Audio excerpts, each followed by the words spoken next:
Olá, seja muito bem-vindo, fique bem à vontade. Esse aqui é um vídeo de boas-vindas, mas eu tive a ideia de falar um pouquinho sobre a minha jornada literária, sobre como eu vim parar aqui, sobre por que eu estou fazendo isso aqui. Então, acho que talvez possa inspirar algumas pessoas, ou a gente pode trocar algumas experiências. Enfim, acho que toda troca de experiência é válida, principalmente na busca pela leitura dos livros clássicos, né?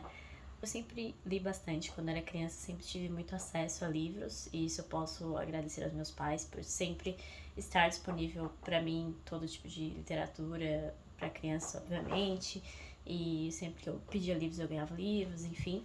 Uma lembrança que eu tenho da infância que é muito importante pro meu crescimento como leitora, efetivamente, é o fato de que eu era completamente viciada em Sítio do Pica-Pau Amarelo. Então eu devo muito do que eu leio hoje para Monteiro Lobato, sem dúvida nenhuma. Porque eu tenho lembranças, assim, muito reais, muito claras de histórias contadas pelo Sítio do Pica-Pau Amarelo, que hoje eu li, por exemplo, Don Quixote, a Lenda do Rei Arthur, os mitos gregos. Teve milhares de episódios só sobre os trabalhos de Hércules, eu lembro muito bem disso. Teve também sobre as fábulas de Esopo.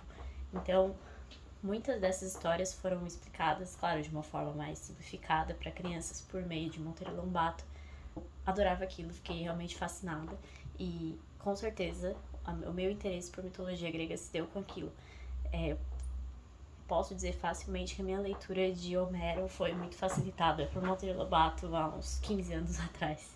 Bom, com a pré-adolescência, adolescência, enfim, eu comecei a ler os livros de pré-adolescente e de adolescente, obviamente. Eu li tudo que era Ladrão de Raios, li tudo que era de Meg Cabot, li todos os Diários da Princesa, tudo que tinha na biblioteca do colégio, particularmente sobre leitura para adolescente, eu li.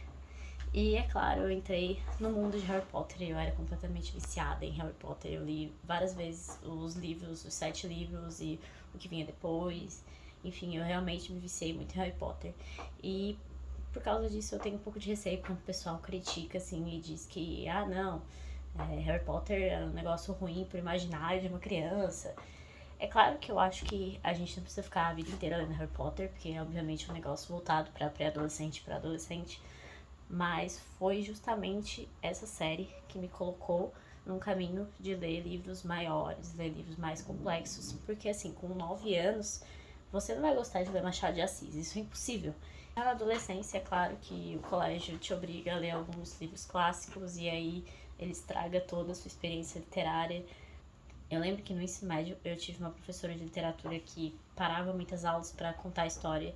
Eu acho que isso fez muita diferença, assim, porque quando a gente ouve a história, ouve a narrativa, a gente se interessa muito mais por aquilo do que ficar simplesmente estudando escolas literárias uma em cima da outra, e teoria, enfim. Eu acho que fez bastante diferença para eu me interessar também. Bom, saindo do ensino médio, então, eu fui ludibriada por mais uma das pessoas que caiu no conto do leque de 1000 oportunidades do curso de Direito. E entrei pro Direito, achando que ia mudar o mundo, né? Obviamente a gente sai do Direito sabendo que não vai mudar nada, basicamente. E nessa época, que foi bem 2014, 2015, aquela eclosão sobre política no Brasil, eu comecei a ler bastante não ficção. Eu li Mises, eu li Milton Friedman. Foi nessa época que eu criei uma base, assim, política, digamos assim, sobre meus interesses políticos. Li Manifesto Comunista também, enfim. Mas uma coisa que eu posso dizer com certeza que me incomodou muito foi justamente o fato de que o período que eu menos li na minha vida foi a partir da faculdade de Direito. Claro que porque a gente tem que estudar, tem que fazer 1000 provas e estuda para OAB e TCC e etc. Simplesmente eu não consegui encaixar mais leituras que fossem edificantes para mim, efetivamente, que eu gostasse, e isso me incomodou muito.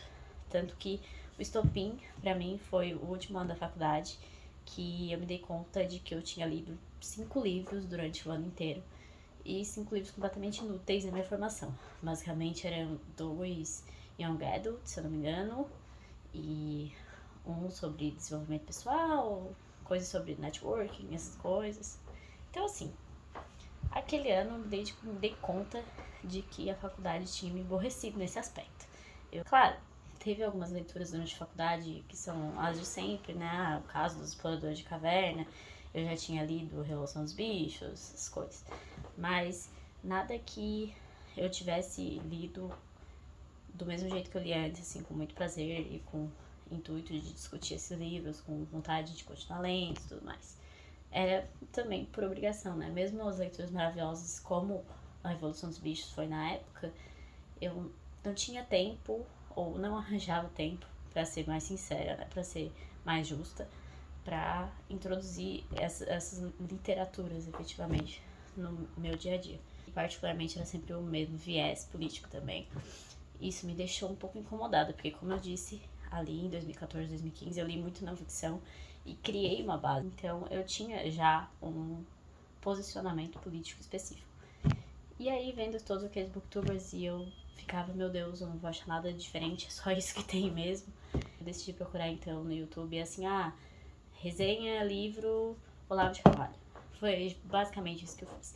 E aí eu caí num vídeo falando basicamente assim, Tatiana Feltrin é fascista e uma pessoa horrível porque ela leu um livro de Olavo de Carvalho e não disse que era um monte de baboseira.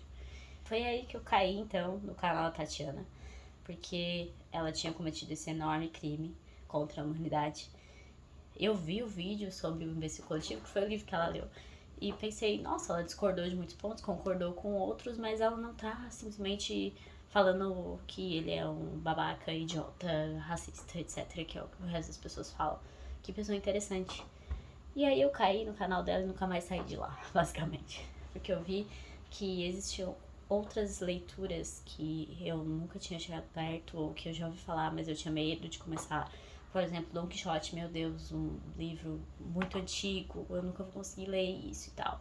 Só que aí caí no canal dela e comecei a realmente me interessar por esses livros e buscar esses livros e querer lê-los. E aí eu lembro que eu comecei a fazer listas de livros que eu gostaria de ler e atrás de livros que pudessem realmente serem edificantes para mim, fazerem diferença na minha vida. E fui atrás, comecei a ler.